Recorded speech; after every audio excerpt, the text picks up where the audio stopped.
दान, पवित्रता, तप और मोक्ष का विचार। युधिष्ठिर कहते हैं, मुनिवर, आप धर्म को जानने वाले हैं, इसीलिए आपसे बारंबार मैं धर्म की बातें सुनना चाहता हूँ। मार्कंडेय जी बोले, राजन, अब मैं तुम्हें धर्म संबंधी दूसरी बात सुनाता हूँ। ध्यान देकर सुनो। ब्राह्मण का स्वागत करने से अग्नि, आसन देने से इंद्र, ब्राह्मण का स्वागत करने से अग्नि, आसन देने से इंद्र, पैर धोने से पितर और उसको भोजन के योग्य अन्न प्रदान करने से ब्रह्मा जी तृप्त होते हैं। गर्भिणी गौ जिस समय बच्चा दे रही हो और उस बछड़े का केवल मुख और पैर ही बाहर निकला हो, उसी समय पवित्र भाव से यदि उस गौ का दान कर दिया जाए तो पृथ्वी दान से समान पुण्य होता है। क्योंकि बच्चा जब तक पृथ्वी पर न आ जाए तब तक वो गौ पृथ्वी रूप ही मानी जाती है। उस गौ और बछड़े के शरीर में जितने रोए होते हैं उतने हजार युगों तक दाता स्वर्गलोक में प्रतिष्ठित होता है। जो चीज अपने हाथों को घुटनों के भीतर किए हुए मौन भाव से पात्र की ओर ध्यान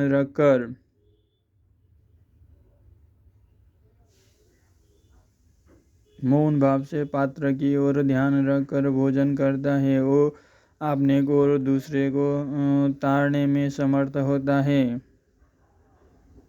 हाथों को घुटने के भीतर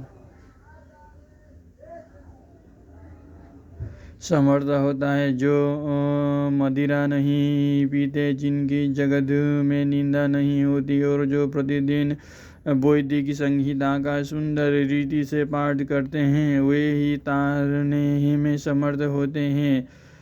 क्षत्रिय ब्राह्मण हव्य, यज्ञबलि, कव्य, पितृबलि दान का उत्तम पात्र है। जैसे प्रज्वलित अग्नि में किया हुआ हवन सफल होता है, वैसे ही क्षत्रियों को दिया हुआ दान सार्थक होता है। युधिष्ठिर ने पूछा, मुने, अब मैं उस पवित्रता को सुनना चाहता हूँ जिसके होने से ब्राह्मण सदा शुद्ध रहता है। मार्कंडेय जी बोले, पवित्रता 3 प्रकार की है, वाणी की, धर्म की और जल की। इन तीनों प्रकार की पवित्रता से जो युक्त है वो स्वर्ग का अधिकारी है, इससे तनिक भी संदेह नहीं है। जो ब्राह्मण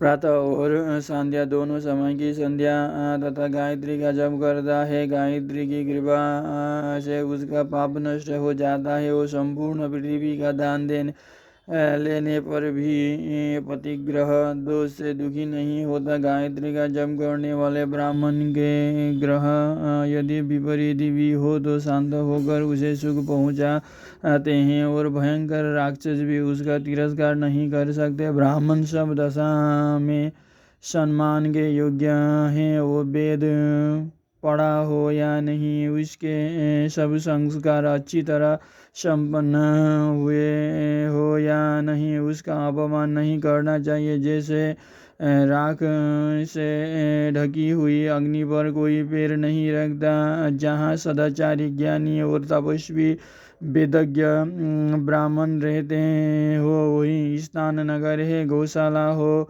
या जंगल, जहाँ कहीं भी बहुत से शास्त्रों का ज्ञान रखने वाले ब्राह्मण रहते हो वही स्थान तीर्थ कहलाता है। पवित्र तीर्थों में स्नान, पवित्र वेद मंत्रों या भगवान के नामों का कीर्तन एवं सद्पुरुषों को साथ वार्तालाप, इन कार्यों का विद्वान पुरुष उत्तम बताते हैं। सज्जन पुरुष सत्संग से पवित्र हुई सुंदर वाणी रूप जल से ही अपनी आत्मा को पवित्र मानते हैं। जो मन, वाणी, कर्म और बुद्धि से कभी पाप नहीं करते वे ही महात्म्य तपस्वी है। केवल शरीर सुखाना ही तपस्या नहीं है। जो व्रत, उपवास शादी करके मुनि को वृत्ति से रहता है किंतु अपने कुटुंबी जड़ों पर तनिक भी दया नहीं करता, वो कभी निष्पाप नहीं हो सकता। उसकी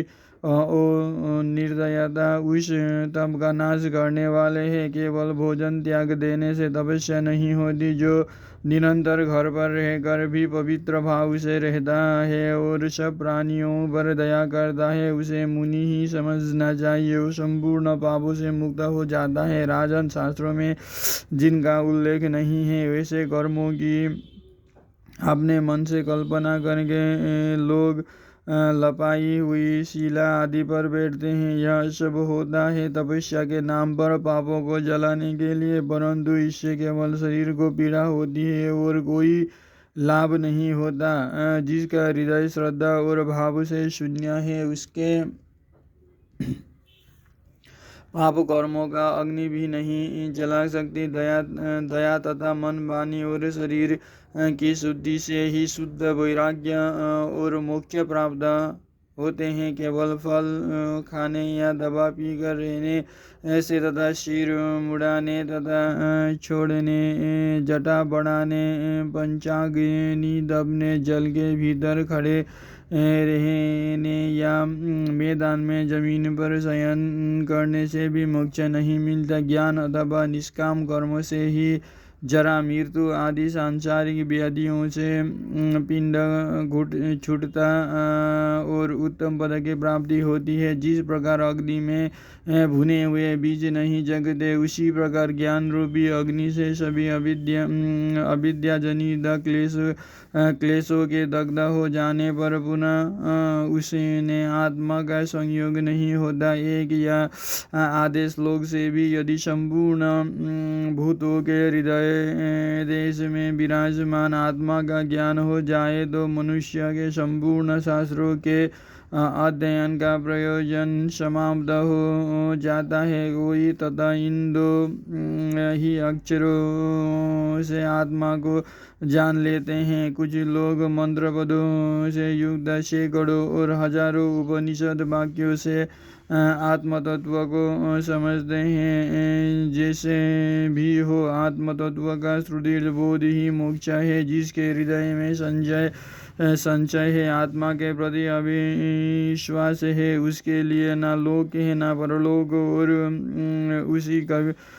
उसे कभी सुख ही मिलता है। ज्ञान वृद्ध पुरुषों ने ऐसा ही कहा है। इसीलिए श्रद्धा और विश्वास पूर्वक निश्चयात्मक बोध ही मोक्ष का स्वरूप है। यदि तुम एक अविनाशी एवं सर्वव्यापक आत्मा को युक्तियों से जानना चाहते हो तो कोरा तर्कवाद छोड़कर श्रुतियों और स्मृतियों का आश्रय लो। उनमें आत्मा का बोध कराने वाली बहुत उत्तम युक्तियाँ उपलब्ध होगी। जो सुक्त तर्क का आश्रय लेता है उसे साधन की विपरीतता के कारण आत्मा की सिद्धि नहीं होती। अतः आत्मा को वेदों के द्वारा ही जानना चाहिए, क्योंकि आत्मा वेद स्वरूप है। वेद ही उसका शरीर है। वेद से ही तत्व का बोध होता है। आत्मा से ही वेदों का उपसंचार या लय होता है। आत्मा अपनी उपलब्धि में स्वयं ही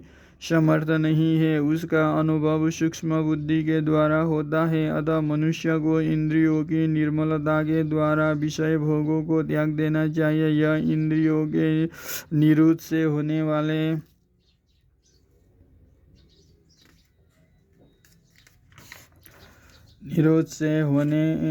वाला अनशन, उपवास या विषयों का आग्रहण दिव्य होता है। तप से स्वर्ग मिलता है, दान से भोगों की प्राप्ति होती है, तीर्थ स्थान से पाप नष्ट होता है, परंतु मोक्ष तो ज्ञान से ही होता है, ऐसा समझना चाहिए।